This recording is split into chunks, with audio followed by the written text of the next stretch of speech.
आज हम श्रीमद् भगवद गीता यथारूप के अध्याय 3 कर्म योग के बारे में स्वाध्याय करेंगे। अर्जुन उवाच। अर्जुन भगवान श्री कृष्ण से कहते हैं, जयायसी चेत कर्मणस्ते मता बुद्धिर्जनार्दन तत्किं कर्मणि घोरे महा नियोजयसी केशवः। अर्थात अर्जुन ये का हे जनार्दन, हे केशव, यदि आप बुद्धि को सकाम कर्म से श्रेष्ठ समझते हैं तो फिर आप मुझे इस घोर युद्ध में क्यों लगाना चाहते हैं। आगे कहते हैं अर्जुन भगवान से, व्यामिश्रेणेव वाक्येन बुद्धिं मोहयसीवते मे तदेकं वद निश्चित्य येन शर्यो अहम आपनुयाम। अर्थात आपके व्यामिश्रित अनेकार्थक उपदेशों से मेरी बुद्धि मोहित हो गई है, अतः कृपा करके निश्चय पूर्वक मुझे बताए कि इनमें से मेरे लिए सर्वाधिक श्रेष्ठ कर क्या होगा।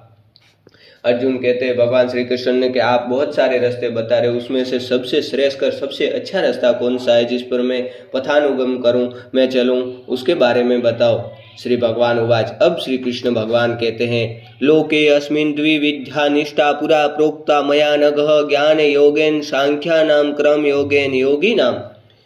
अर्थात भगवान कहते हैं कि हे निष्पाप अर्जुन, मैं पहले ही बता चुका हूँ कि आत्म साक्षात्कार का प्रयत्न करने वाले दो प्रकार के पुरुष होते हैं। कुछ इसे ज्ञान योग द्वारा समझने का प्रयत्न करते हैं तो कुछ भक्ति में सेवा के द्वारा।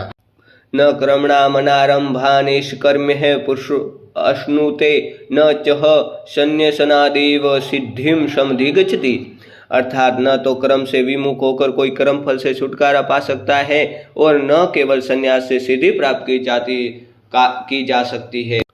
न ही किंचित क्षणपि जातु तिष्ठत कर्म कृतः कार्यते हैवश क्रम सर्व प्रकृति जैर गुणैः।